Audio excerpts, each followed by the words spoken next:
It's much easier to integrate a bus than it is to make genuine integration a reality and quality education a reality in our schools. It's much easier to integrate even a public park than it is to get rid of slums. And I think we are in a new era, a new phase of the struggle, where we have moved from a struggle for decency, which characterized our struggle for 10 or 12 years, to a struggle for genuine equality.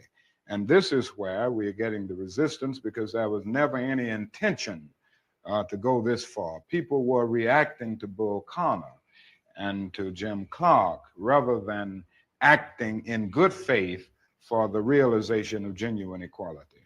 Do you think white people in this country, and I'm talking about non-segregationists, people devoid or thinking they're devoid of racism, do you have any idea of what they want the Negro to be in America? Well, it depends on the level that we are talking here, because I think you have to make a distinction between the people who are genuinely and absolutely committed in the white community on the question of racial equality. And I must confess that I think they're in a very small minority.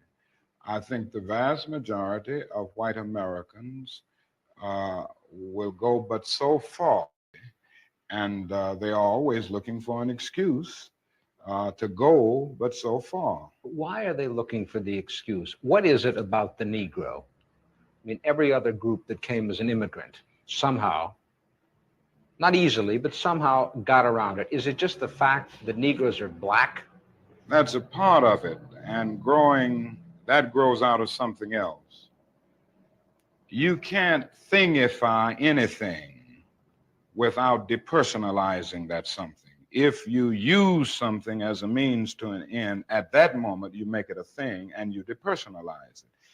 The fact is that the Negro was a slave in this country for 244 years. That was a willful thing that was done. The Negro was brought here in chains, treated in very inhuman fashion. And this led to the thingification of the Negro. So he was not looked upon as a person. He was not looked upon as a human being with the same status and worth as other human beings. And the other thing is that human beings cannot continue to do wrong without eventually rationalizing that wrong. So slavery was justified morally, biologically, theoretically, scientifically, everything else. And it seems to me that white America must see that no other ethnic group has been a slave on American soil. That is one thing that other immigrant groups haven't had to face. The other thing is that the color became a stigma. American society made the Negro's color a stigma, and that can never be overlooked. So I think these things are absolutely necessary. The other thing is that America freed the slaves in 1863 through the Emancipation Proclamation of Abraham Lincoln, but gave the slaves no land or nothing in reality, and as a matter of fact, to get started on. At the same time, America was giving away millions of acres of land in the West and the Midwest, which meant that there was a willingness to give the white peasants from Europe an economic base. And yet it refused to give its black peasants from Africa, who came here involuntarily in chains and had worked free for 244 years, any kind of economic base. And so emancipation for the Negro was really freedom to hunger. It was freedom to the winds and rains of heaven. It was freedom without food to eat or land to cultivate, and therefore it was freedom and famine at the same time.